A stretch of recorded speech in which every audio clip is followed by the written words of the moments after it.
Alrighty. Hi. So this is going to be a progress report on my progress that I've made on the game, Police 1013. So today I tried to take a step back from what I was doing and kind of, hold on, and analyze what needed to be done. And I tried to implement some core gameplay that needs to be done. We just need to get it done. So that's what I'm doing. Um, so I'll go over the assets, explaining them, how they work, and all that. So I have some animations. Um, some of these animations are from the different packs that were provided. So like on the unarmed, there's a bunch of unarmed animations. These are for when you don't have a weapon. He has a weapon just because. But when you don't have a weapon, use the locomotion system, the advanced locomotion animations. So I read them. So I imported the ones that I needed, made a blend space, and so it's very rudimentary right now. Then I have pistol animations that I needed.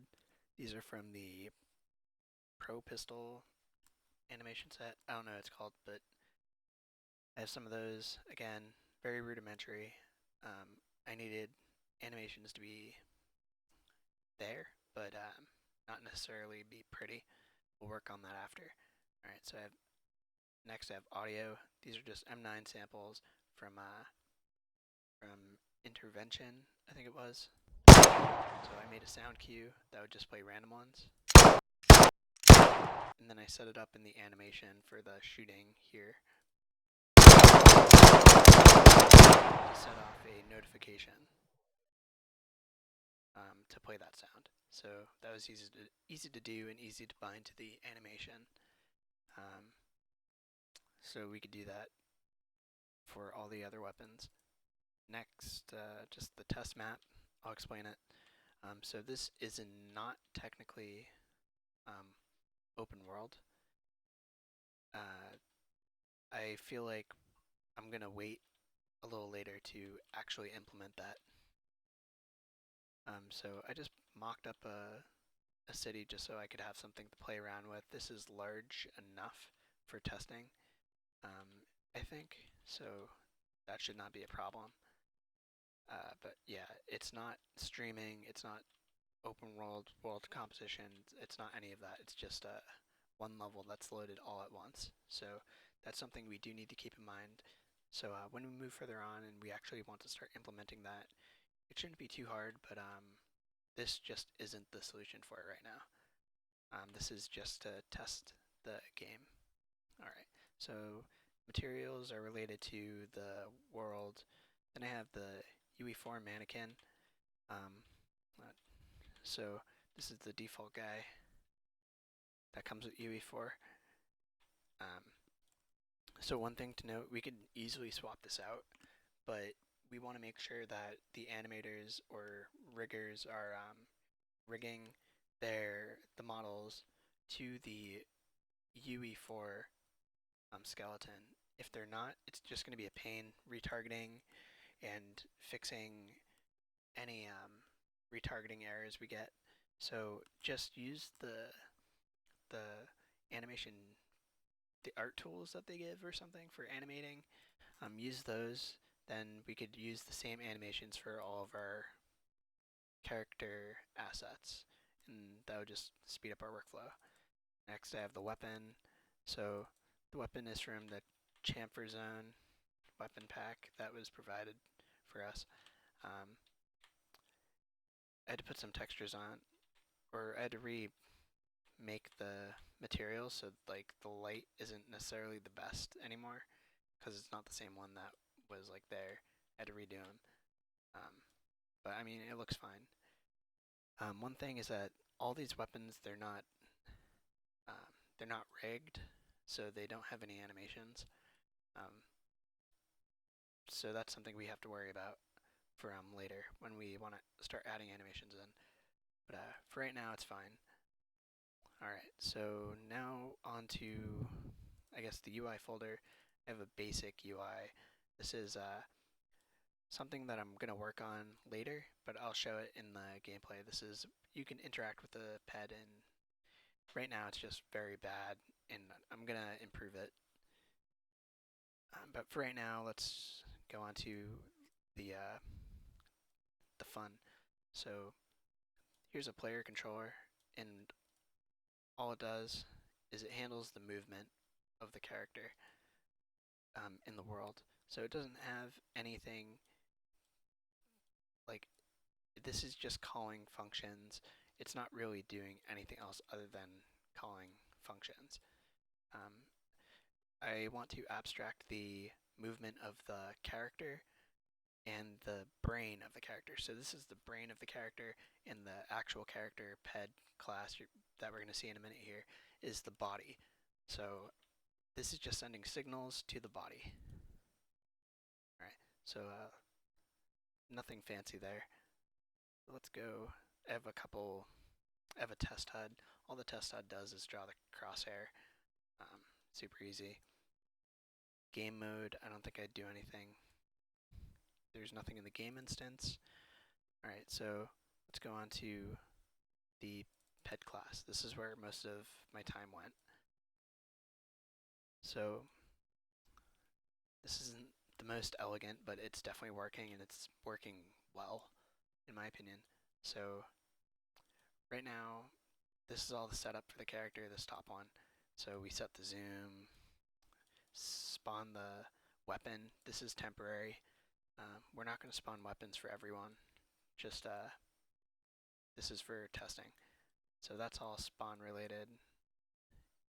And this is not working, I don't think, so I'll just delete that. I was going to add some physics-based animations, and I'm still going to do that when after this, so that when you get up to a corner, your arms hit the, or when you get up to a wall, your arms like hit the wall, and you could potentially shoot yourself, I guess, if you get your arm in a tangle. But anyway, let's go on. So I tried to optimize this player character, or sorry, this ped class by taking out any player-specific components if a player is not controlling it. So that's what I did do right here. So I check if it's a player that's controlling it. If it is, then I turn on the components that we need. If it's not, then I turn them off. That'll just save us a little bit of time when doing stuff. Alright, so this is pretty cool. So one of the problems that I had when starting with the 3D camera, or sorry, the third-person camera, was that if you got into a wall, your camera would go forward and you'd be able to see into yourself. So what this code is doing is it's basically turning off the character model when the camera is too close to it so that we can't see inside of it. It's really nifty and super easy. Alright, then here's the aiming. So aiming is pretty easy. There's a cool feature of the spring arm that allows you to add a little bit of lag. So when you turn, it just takes us, it like interpolates to the to get to the position that it is. And so when I aim, I turn that lag off. That's what it's called.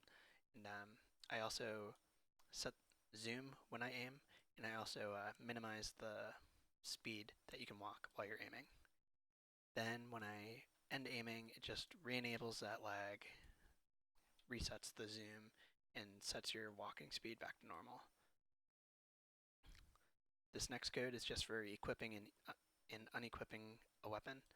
So if you have a weapon, then you could equip it. So super easy. This code is not very important. This is for the interactions, which I didn't really get around to, so they're really not the main focus of this progress report. Alright, now we have this jumbled mess. It looks like a mess. It's really simple, or it's simple. It's not really simple, but this is for shooting. So when I was setting up the shooting, I set it up so that the bullets would, quotes, the bullets, they're really just lines that come out, but the bullets would come out of the barrel of the gun, and the gun was attached to the character, which was playing an animation. So that gave us like a fake recoil, but what happened is that it wouldn't shoot towards the center of the screen. So that was one of the problems I was faced with, and I solved that by making it shoot to the center of the screen, which was not super difficult, but it took a little bit of thinking. Um, yeah, so if you have one weapon, or if you have a weapon equipped, then you could actually shoot. So this first one just sends it sets up like where the bullet's gonna hit, like in the center of the screen, based on the range of the weapon. And this says if you do hit something, then, you know, I could actually change this. So this looks, they're both doing the exact same thing. So what I'm gonna do right here live is just put that like that. So no matter what, you're gonna make this thing, then you're gonna call this. So this is gonna set up the location, which I don't even need that anymore. So go like this. This is some live coding, but anyway, I hope it doesn't break everything. That would be great. Not really, but okay. So this just shoots to the center of the screen. But the oh man, the good stuff. This is the really good stuff. Is in here in the weapons folder. So I have this base class called weapon, which handles all of the shooting. Right here is the function. So this updates the target location. So whenever you shoot, it follows the location that you're aiming at. That was a problem that I ran into recently and I just solved like 10 minutes ago. Alright, so let's start here. So shooting. So you can pull the trigger, then it does this. It tells if it's a player character or not. So the reason I do this is so that if it is a player character, it'll follow the camera for shooting, and if it's not, then it'll just shoot directly in front. That's going to be a little bit of a problem later on, maybe? I'm not actually sure. So they'll only be able to shoot in straight lines? That's not even the truth. Alright, I'm not going to say that. This is going to work just fine. Alright, so now I move on. You take a shot when you press the button, and then it determines whether you're in semi-auto or automatic firing mode. So if you're in semi-auto, it makes it so that you can play the animation once, then it delays so you can't shoot until the time it takes for the chamber to I don't know what they call it, for the chamber to load back in another shell or another bullet. So that's just a time that we could change in here, no problem. So let's actually. All right, cool. All right, and then for the full automatic, we just set a timer to play off a function that shoots every however many seconds is set. So like this is set to 2 seconds by default, which is kind of slow, but whatever. Alright, now here's the main shooting. So it updates the target location, then all that does is tell you whether you hit something or not, basically. So then we just get the location, we apply a spread. So this is gonna emulate like a, not necessarily recoil, but just the inaccuracies of a gun. If you've ever shot a gun, then you know that it doesn't always shoot exactly where you're going, where you're aiming, I mean. So that's emulating that feeling just by this one number, so we could change this. And I'll demonstrate that later. Then here, we actually just we shoot the bullet. And then this little code is just temporary. This just tells us where the bullet hit on the body. It's a cool thing. Then here we just end the shooting. So enough talking. Let's get into the game where I'm going to talk some more. Alright, so I'm going to play this. Alright, so you can see I have some rudimentary animations, just enough to get by. It's only forward, even though it looks like it might be backwards. It's only forward walking. All right, so we can walk at full speed. We can aim, and then we'll start walking slower. And if I grab my gamepad, you can see that it handles walking just fine and running. So I could hold it halfway, hold it all the way, let go. You know, same. So that was easy. So now let's get the gun out. So I made the function that equips the gun. You just press F, and it equips it. There's going to be an animation there. So right now it's just like that. But so I'm going to demonstrate the spread. I'm going to stand like right here or something, and just shoot. Relatively small grouping. That's because the spread wasn't very large, and I'm on semi-automatic. So if I click and hold, nothing happens. I have to. So I'm going to show the full automatic right now. So if we go in here, we change that, just that one value. Now we can go back.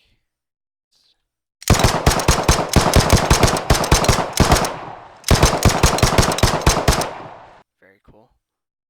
Let's change this back to semi-auto, and let's demonstrate the max spread. So let's say this is cool. We just change a number, and we can convey a lot of different things. So here we change just the number to 10 instead of 3. This to vary the difficulty of enemies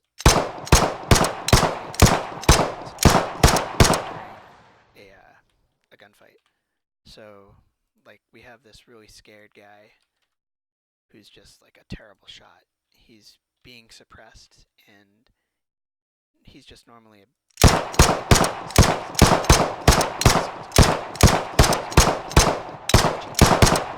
which is very, very nice. So let's just change that back. Alright, so let's go right here, and I'll show the body shooting. So we can aim, shoot him, and we see in the left corner, top left, it tells us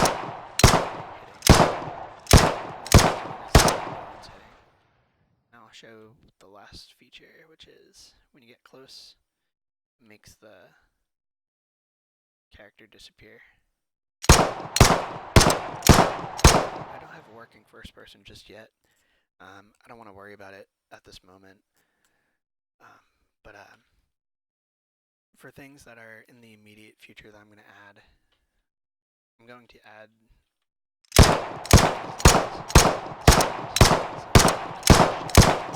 have to actually reload, which I'm going to add the reloading as well. Then I want to add this interaction menu. So I have something right now, but it's not very good. So I'm going to show you, even though it's not good, I'm going to completely redo it. This is just the idea. So you go up to him, you press a button, and the world is actually still moving around and updating, but we just have really shit idle animations, so they don't really move much. But everything's moving. If there was people walking around, they'd be walking around. We're not paused. So we could do these different things. They don't do anything right now, but they require the mouse to move around. So what I want to do is I want to make it so that when you walk up to a person, you can click them, and there'll be like a little 3D thing around them that it'll follow your camera. So if you go over here, they'll like turn to you too. They'll always look at you when you're talking to them, and it'll have the information on the side of them in the 3D space, and you could interact with keys or perhaps like the D-pad on the gamepad to talk to them, and we can get information from them like, hey, did you hear anything? Or if it was a caller, we could ask them where the guy ran off to that like assaulted them or whatever. Just like an interaction menu between us and them. We could even just like do some proactive. We could go up to them and just say hi or something. So that's something I want to implement relatively soon so we can get a demo out as soon as we can. In the long term, I want to get the level streaming down. I think that's less important. First person, I want to get down. That's in between for me. I don't want to do the first person, but I know it's important that we do. It's just going to be a pain. What else? I want to add the vehicle in here that we can get into and drive around. That would be very nice. Fixing up some of the animations. It's not super important, but adding some in. So that would be nice to have. And then I think that's it. So that's really it for the entire progress I've made tonight. So I will talk to you next time I have a progress report to show. Alright, I will see you guys later.